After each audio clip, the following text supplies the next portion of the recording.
Okay, this is a follow-up letter I made to send to all the people I asked for help, and they didn't bother helping me. So this is what I said. This is a follow-up letter to the people I asked for help. Madeline Mueller, Justin Trudeau, Andrea Hawthorne, Kathleen Wynne, Tim Powers, Susan Claremont, Glenn DeCarey, and Tim Hudak, who was the only one who tried to help by sending a short letter to Madeline Miller. Since no one would help me stop the plea bargain, this is what happened. O'Connor, who was the murderer's friend and who was asked to help him kill my son, and also brought Drew Reed, the murderer, clean clothes after he left the crime scene, and who let him shower and clean up and had the knife under his couch, get no charges laid against him. Like accomplice before and after the fact, which he should have been charged with, it never happened. So if he helped someone else kill someone, then the blood will be on your hands for not doing something and having this guy locked up. Also, the 2 police officers who did not go to the 4 911 calls with the first responders still keep their jobs, and no criminal charges laid up till now. So the next time the police officers do not do their duty and someone is killed, their blood will be on their hands, because these officers didn't get any reprimand or anything. I don't even know who they are up till now. And because of this plea bargain, the murderer Drew Reed will be eligible for parole in 18 years minus 4 years he has already almost served. So this animal could be on the streets in 2029, and he will be 36 years old. And if he murders again, their blood will be on your hands for not putting this guy away for life or hanging this guy.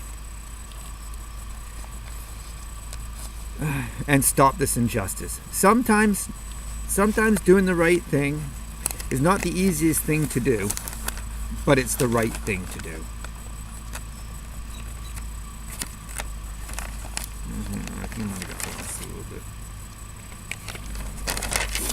Okay.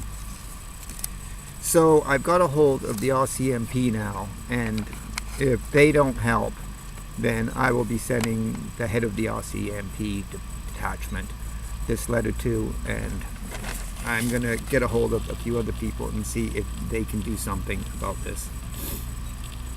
It says the choices we make describe our character.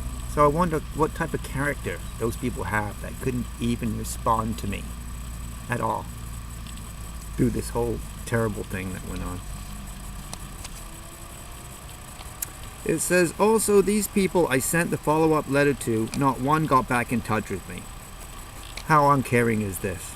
And I wonder if they tell their family and children how I asked them for help and they turn their backs on me and my family. I wonder if their families know what they did. Or what they didn't do, should I say, right? Also, one of the homicide detectives said he had heard I was not happy with the way the police did this, went down to help my son. Of course I'm not. So he said he would get the forms so I could make a complaint. Well, isn't that kind? Make a complaint. So I said sure. Up to this point, I'm open to offers to anybody to help me. So I saw them the next day at court, and he brought me in the forms. I took the forms home, read them over, and in part 4B, this is the forms they gave me.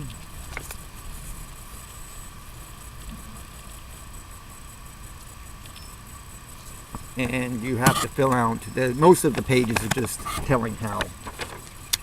You have to fill this out for your complaint. And part 4B asks you for the name of the officers and their badge numbers. Okay. So the next day I went to court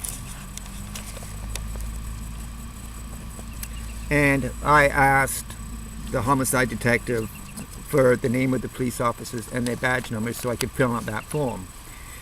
And he told me to leave the part of the officers' names blank and their badge number blank. Just fill it out, give it to him, and he would make sure that it was handed in to the right people. Well, after all I've been through in court, I do not trust or believe anything that people tell me there, because they all seem to be one-sided on this, and that seems to be not my side. And since I'm the victim, and my son was the victim, my family's gone through the worst nightmare you could imagine, you would think they'd be on our side, not against us. Okay, so I decided to go a different way and try and find out what happened that night, how many calls were made from people driving by as my son was being brutally stabbed to death on the side of the highway, and find out what happened. So I went and I got this form, and it's called Hamilton Police Services Municipal Freedoms of Information and Protection of Privacy Act Access Corrections Request.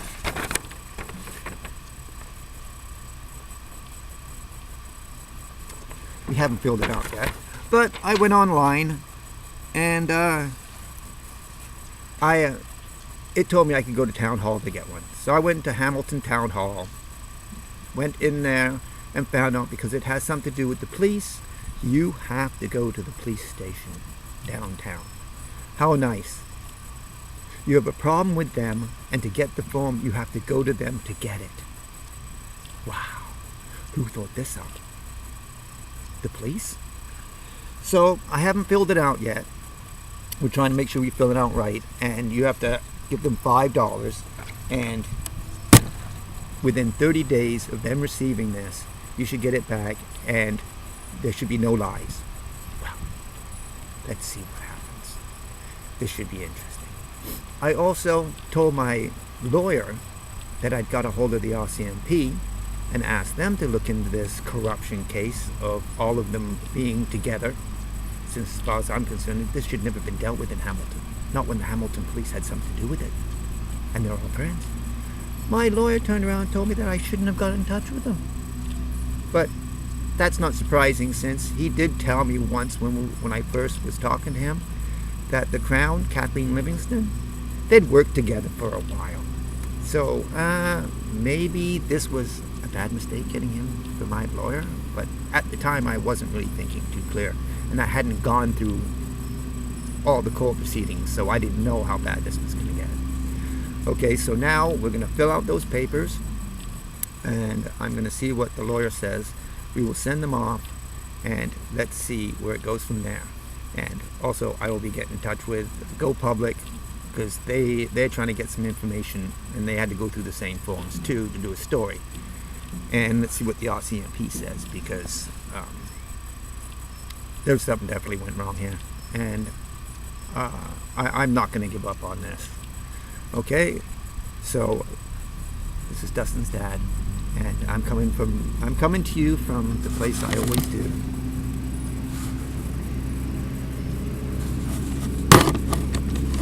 Where my son is buried.